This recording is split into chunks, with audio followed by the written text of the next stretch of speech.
over the past couple of weeks, especially during this Easter season, we've been focusing in on that radical change brought about by this event of the resurrection, and how this event is not just something nice, but it's something that has truly changed the world. The challenge we've been running into, though, is we often don't let it. We get stuck on, it's really nice. And that's why I was talking about aliens on Easter, a weird thing to talk about on Easter, I know. But again, if aliens walked and they showed up here today, and they said, why are y'all here? Who's that guy? If our only answer is, it's Jesus, he wants us to be nice. That's a dumb answer, and that's not a good answer. And that's a really weird reason for us to show up here. So hopefully that's not the answer we're giving, because this is the event that changes the world. It transforms the world. It transforms your life. It transforms my life. It transforms life itself. Infinitely more so than an event like 9/11, like we've been talking about, or COVID, having a kid. None of those things are just nice. And it's the same thing with this event that is the resurrection. Clearly it's not just nice. I looked through the Gospels this past week just to double check that I'm not going crazy, but never once did I find Jesus say, be nice.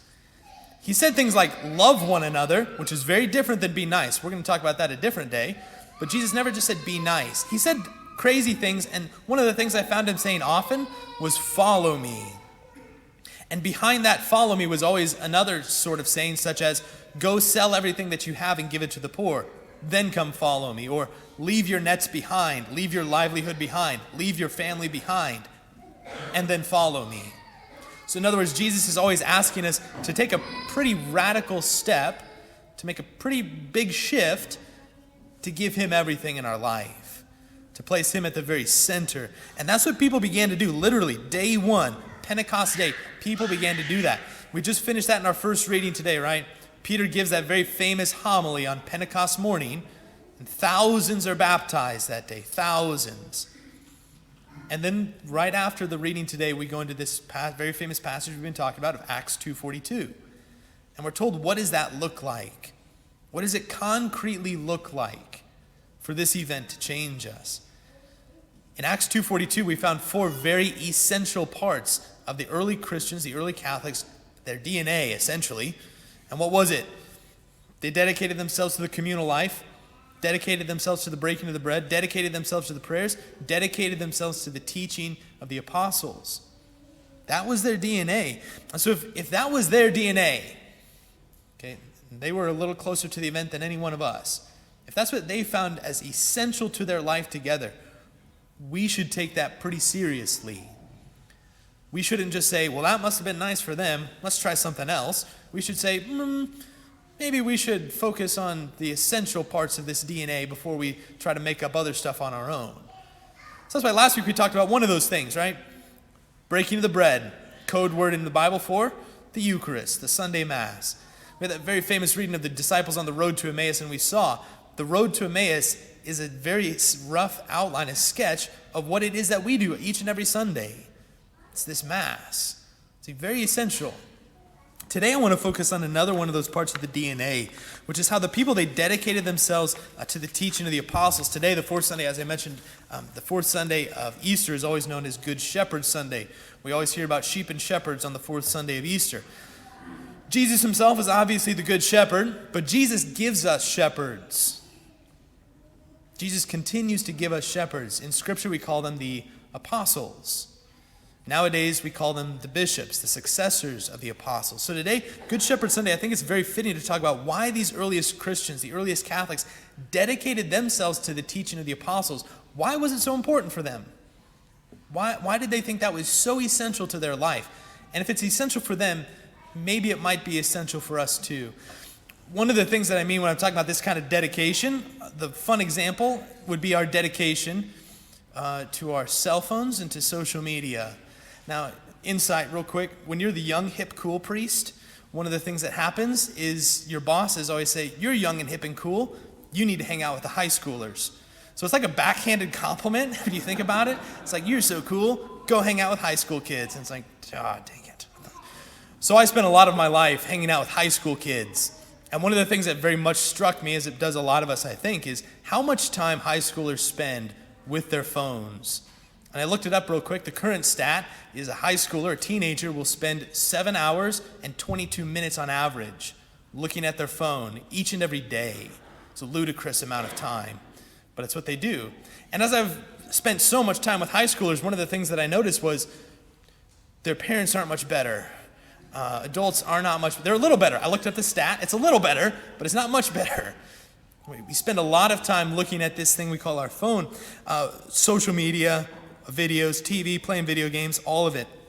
On social media, there's these things, there's these things called influencers. And if you have no idea what I'm talking about, I want you to take 30 seconds and just say thank you to Jesus that you don't know what I'm talking about. But on social media, there's these things called influencers, which are just celebrities, athletes, TV personalities, and even just random people that for literally a stroke of luck became famous, and now people listen to their opinions. They put out videos, they put out content just telling their opinions, telling their hot take on things, reviewing products, telling you how you should decorate your house. If you want to get fit, they tell you how to get fit. You name it, they do it. Right? They influence your life. Influencer. Okay. One of them, a fun example, because you think I'm a little crazy, especially if you don't know what I'm talking about, which is good. Again, thank Jesus that you don't. But one of these influencers is this little kid. His name's Ryan. Ryan made $200 million in 1 year simply by making videos of him opening toys, playing with the toy, and then telling you his opinion on the toy. He was 7, and he made $200 million. His parents are geniuses. Like, oh my goodness. But that's all he did. Opens toys, plays with the toy, tells you, I think your kid would like this toy. I think your kid wouldn't like this toy. You name it, though, there's literally someone out there that you can listen to and follow. That's literally what you do. You click the button that says follow, like and subscribe, follow them. And it's anything, fitness, home remodeling, redecorating, cooking, you name it. There's an influencer for it. Here's the point. This is why I bring it up. We, a lot of us as a society, but a lot of us sitting here today, we spend a lot of time, massive amounts of our time, taking these people's opinion, taking their advice, taking their direction very, very seriously. Very seriously. And if we're honest, these are the people that begin to shape our opinions in life. These are the people that help us to determine what's important in life. What should I be spending my time and my energy and my money on? And I'm not going crazy because the stats back me up on this. Right? I mean, if you gave me your phone right now, I could scroll through your social media accounts for about 60 seconds. And with that, figure out what is important to you, what you spend your time on, and what you're willing to spend your money on. And because that's what we spend our time and our energy and our money on, that's what we spend our life on, that's what we spend our day-to-day life on, that becomes what is important to us. And so again, maybe for some of you, you still don't know what I'm talking about. And this is, again, say thank you to Jesus. But maybe it's not social media and your cell phone, but maybe it is this thing called cable news or the newspaper. We take someone's opinion very seriously, and we allow it to begin to shape our life and to shape how we see the world. The question is why? Why do we do this? And really at its core, it's a simple answer. The answer is because these are the people that promise us life, a newness of life. Okay, they promise us better health, a better physique. They promise us a better house, a better looking house. They promise us better relationships. They promise us the best products to buy. They promise us a better political future. They promise a better future for our country.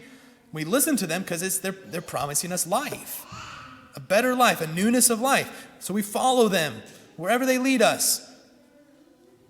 But this is where we have to take a quick moment and do a little bit of reflection and ask ourselves a bit bigger of a question, which is where actually is it that they're leading us? Typically not towards evil, terrible, sinful things, typically. Color to paint your house, not an evil, terrible, sinful thing. But we spend so much of our time invested in it, we have to ask, ultimately, where are they leading us? A couple of better years, a little bit stronger, whatever it is, a little bit better of a cook. Again, nothing terrible. But ultimately, with the amount of time we give them, is it worth it? In our readings today, but throughout Scripture, we're often compared to sheep, like a lot. We get compared to sheep a lot. And it's on the cover of the bulletin this week. And typically when we think about sheep, it's this cute little cuddly lamb. And sheep are so cute and they're so great. But when you recognize what a sheep is, and if you've ever worked with sheep, you know that it's not a flattering comparison. Because sheep are dumb. Sheep are so dumb. If you leave a sheep on its own, that sheep is going to start doing really stupid stuff. We all have a friend that once you leave them alone, they tend to start doing very stupid stuff. And then even in a group, sheep are going to follow just about anyone. And if one of the sheep gets a good idea, the sheep are like, all right, we'll go with that guy. You all know a group of friends that once they get together, they stop thinking really hard, and they'll start doing just about anything. And they tend to do some stupid stuff.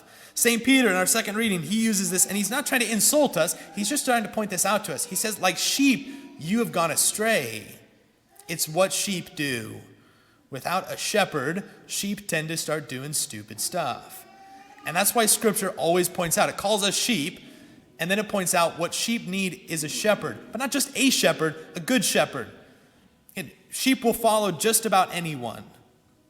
So we don't just need any shepherd. We need a shepherd that's actually going to take care of us, that actually has our best interests in mind, that's going to lead us somewhere worthwhile to go. The method written into our very hearts is to follow. Okay, as Catholics, as Christians, we really need to clue in on that because it's just part of our human nature. We are going to follow. And think of it, the simple examples I've just been giving. If we're going to follow someone's advice, we're going to follow their instructions. If I want to get in shape, I'm going to follow their directions for me. If I want to redecorate my house, I'm going to phone up Chip and Joanne. If I want to do whatever it is, I'm going to follow someone's lead. In our faith, in following Christ, we need someone to follow. And so the question is who? Some people will just tell me, well, Father, I'm going to follow Jesus. Great. You ever seen him? Well, no. So how are you going to follow him? Well, I'll read the Bible. Where'd you get that from? Well, so we have to follow someone. When it comes to this event that has changed the world, when we talk about Jesus who promises us life, right? What did he say in the gospel? I've come that they may have life and have it to the full. He's promising us this fuller life. If we're going to follow this man, adhere to him, let that event change us, who are you going to follow in order to do that? Who's it going to be? And the answer proposed to us by Scripture, Acts 2:42, is the apostles, his closest friends, the people that actually know him. The apostles, why was their teaching so essential to the DNA of the early church? Why did they make this such a central role in their lives?